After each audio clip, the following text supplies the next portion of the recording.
Hey, everybody. I just wanted to um, quickly tell you a little bit about the upcoming unit. So the unit we just finished, it was very short, and it was on artificial intelligence. And I hope that got you started. I mean, my whole idea here was that if you needed help right away, AI could provide that help. And that if you had some experience with it, you could get started creating lesson plans, unit plans, activities, all those kinds of things.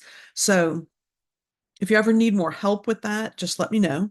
But I'm hoping that you at least know enough now that it will kind of tide you over because this course takes a whole semester. I wish I could put it all into like a week so that you'd have it all right when you need it, but I can't. So the next unit we're going to look at um, is has three parts. And so I wanted to introduce those to you so you could see the big picture. And we're going to start by looking at the question, what makes a good strategy? And I'm going to put it in two chunks. So the one that you're going to be working on here is these first two things, that a good strategy should be active and engaging and make learning stick. So let's look at that first one for a moment. Active and engaging. Um, I'm gonna read to you for a minute. Um, so this is the book I wrote, but can't get to come in. Anyway, it's more for college professors, so that's why we're not using it. But there's this place where I tell the story about a, a professor who realized one day, he was a very young professor, and he says to himself, huh, the experience of being taught is merely an experience of witnessing and possibly recording the teacher's learning and not an experience of learning for oneself. So we all of a sudden have this like discovery that that the students weren't really learning. They were just witnessing his learning. And when I read that, it was one of those things where all the hair on my arms stood up, and it was just like a mega aha moment for me. And then I say here how it made me feel. I say, it occurred to me that the majority of learning I had experienced was merely witnessing and recording the learning of others. Witness, record, memorize, regurgitate, forget. Witness, record, memorize, regurgitate, forget. How much of the 12 to 14 years most people spend in school is just that, over and over? Seriously, this is not a rhetorical question. Furthermore, to what extent might we be robbing students of the joy of discovery when we ask them to simply witness and record what we discovered and made sense of for ourselves? So, most of the strategies that I share in this course are going to be strategies that try to pull you kind of away from this idea that teaching is telling and instead help you say yes more to this idea that it's not about teaching, it's about helping students learn and helping students discover things for themselves. So that's one little piece right here. And the other thing that makes a good strategy that's in this first assignment that we're working on right now is you really need to use strategies that make learning stick. There are loads of strategies that seem great, but students don't really remember that much from them. Like a week passes and it's all gone. It like went in one year, seemed like they understood it, but it was out the other year, a day later, a week later. And so any strategy you use has to build on the science of making learning stick. And so that's what we're going to look at in this first assignment. In the next assignment, we'll look at how good strategies are intrinsically motivating so that students actually want to do them, are motivated to do them, and that they're affirming, meaning that they're strategies that focus on student strengths rather than always focusing on their deficits and like what's wrong with them and what they don't know.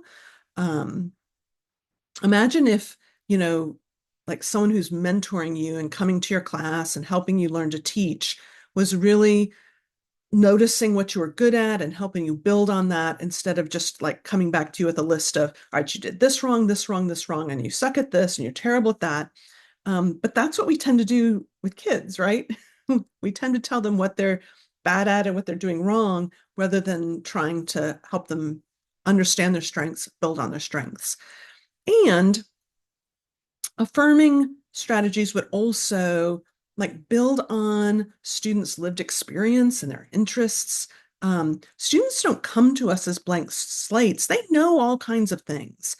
They have way more knowledge to bring to the table than we generally give them credit for. And so a good strategy would help students have that affirming feeling.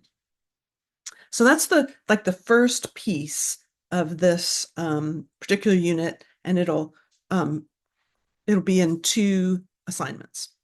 Okay, so then there's the next chunk. It's going to be kind of the biggest chunk of in this unit.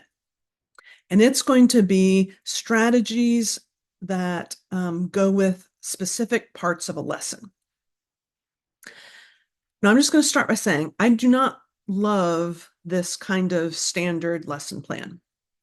It works, it's good. But it's often when we follow this kind of lesson plan format, it can be kind of dull.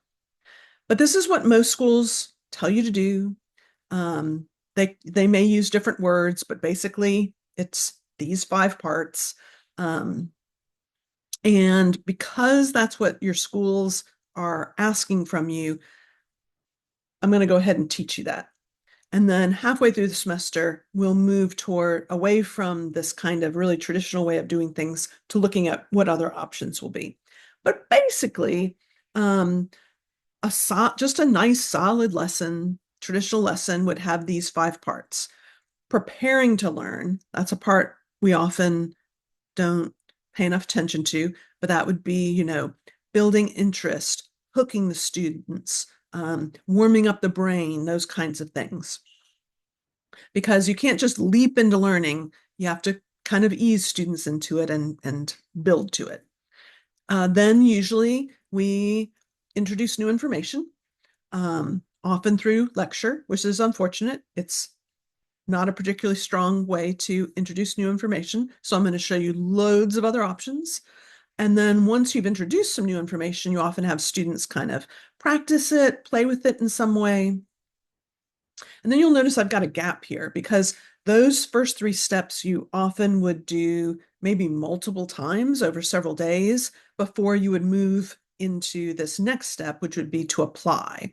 So maybe students have learned a lot over a number of days, and now there's some kind of project or some kind of thing that they're doing that is allowing them to apply several days worth of knowledge growth. And then after that, you would often have students review, reflect, and then you might have some kind of final test or something. Again, testing, not great, but it's what we often do.